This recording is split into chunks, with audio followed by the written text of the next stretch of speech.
మేమున్నప్పుడు drip irrigation ఇచ్చాం, micro irrigation 90% subsidy ఇచ్చాం. మళ్లీ దాన్ని తీసుకొస్తామని చెప్పి నేను మీకు తెలియజేస్తున్నా. చిట్వేలి ప్రభుత్వ జూనియర్ కళాశాలని మంజూరు చేశాం, అది పూర్తి కాలేదు, దాన్ని కూడా పూర్తి చేస్తాం. అదే మరి సోమశిల లిఫ్ట్ ఇరిగేషన్ పెట్టి బ్యాక్ వాటర్ ద్వారా పెనగలూరు చిట్వేలి మండలాలకి పూర్తిగా అన్ని చెరువులకు నీళ్లు నింపే బాధ్యత మేము తీసుకుంటామని మిమ్మల్ని కోరుతున్నా. ఇది కాకుండా ఈ రోజు ఇక్కడికి వచ్చినప్పుడు నేను ఒకటి మా నాయకులకి అందరికీ విజ్ఞప్తి చేశాను. ఒకటి, ఇక్కడ చెంగల్రాయలు గారు ఉన్నారు.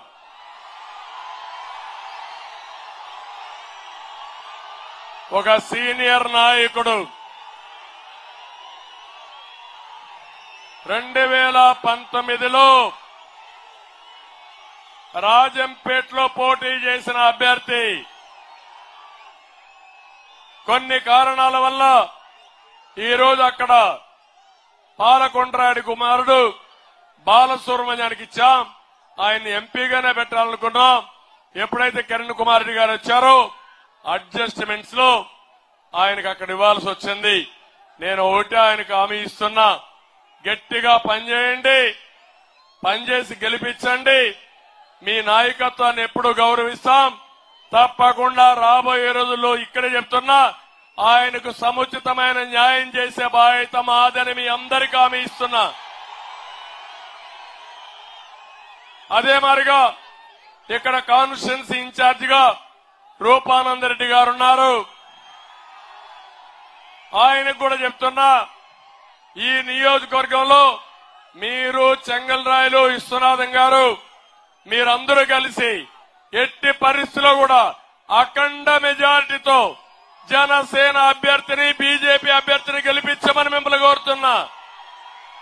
తమ్ముళ్ళు, ఇక్కడ 3 పార్టీలు కూడా విజ్ఞప్తి చేస్తున్నా. తెలుగుదేశం, జనసేన, బీజేపీ గెలిపే ధ్యేయంగా పనిచేయాలి. ఎంత ఉత్సాహంగా మీరున్నారో అంత ఉత్సాహంతో ఓట్లు ట్రాన్స్ఫర్ కావాలి. ప్రతి ఒక్క ఓటు ఇక్కడ సైకిల్ లేదని ఎవరో అధైర్యపడకుండా తెలుగుదేశం పార్టీ అభిమానులు, ఓటర్లు, కార్యకర్తలు ప్రతి ఒక్క ఓటు పార్లమెంటుకి ఒక అనుభవం ఉండే వ్యక్తి, సమర్థవంతమైన వ్యక్తి, రాజంపేట పార్లమెంటుకు న్యాయం చేసే వ్యక్తి కిరణ్ కుమార్ రెడ్డి గారిని గెలిపించండి. ఎమ్మెల్యేగా శ్రీధర్ గారిని గెలిపించండి.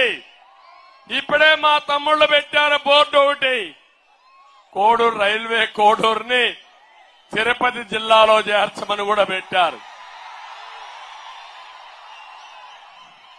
నేను పక్కన రాజంపేటకు వెళితే రాజంపేటలో మాకు అన్యాయం జరిగింది, మాకు జిల్లా ఇవ్వాలని వాళ్లు పెట్టారు. నిన్న మదనపల్లికి పోతే మాకు పూర్తిగా అన్యాయం జరిగింది, మా మదనపల్లికి న్యాయం చేయమని వాళ్ళు అడిగారు. ఇవి చేసిన దుర్మార్గుడు ఎవరని మిమ్మల్ని అడుగుతున్నా, ఈ రాజంపేట పార్లమెంటు ద్రోహి ఈ మిథున్ రెడ్డి పాపాల పెద్దిరెడ్డి అని చెప్పి నేను మీ అందరికీ తెలియజేస్తున్నా. మీరు ఈ పార్లమెంట్ ని ఇష్టానుసారంగా ఇచ్చేసి ప్రజల మనోభావాలు దెబ్బతీసి మళ్ళా పుంగునూరు తీసుకుపోయి చిత్తూరు పార్లమెంట్ జిల్లా కలిపారు. అంటే నువ్వు చిత్తూరు జిల్లాలో కలిపి 2 జిల్లాల్లో పెత్తనం చేయాలి, అధికారం ఇక్కడ అక్కడ పెత్తనం చేయాలని కుదరదు. తప్పకుండా ఒకటి హామీ ఇస్తున్నా, నేను ఇవన్నీ కూడా రివ్యూ చేస్తాం.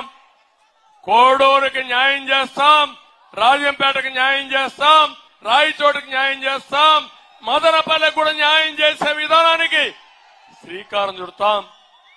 ఎన్నికలు అవుతానే అవసరమైతే 1-2 జిల్లాలు ఎక్కువైనా చేసి మీ అభివృద్ధికి నాంది పలికే పరిస్థితి, మీకు న్యాయం చేసే విధంగా జిల్లాలు పునర్వ్యవస్థీకరణ ఉంటుంది, అది కూడా చేయిస్తామని చెప్పి నేను మీకు అందరికీ తెలియజేసుకుంటూ మరొకసారి అందరినీ కోరుతున్నా, గట్టిగా చప్పట్లు కొట్టి కూటమి అభ్యర్థులు గెలిపిస్తామని, 14 రోజులు రాత్రింబగుళ్ళో పనిచేస్తామని, గెలుపు మనదేనని గట్టిగా సంకల్పం చేయాల్సిందిగా మరొక్కసారి కోరుకుంటూ అందరికీ నమస్కారాలు.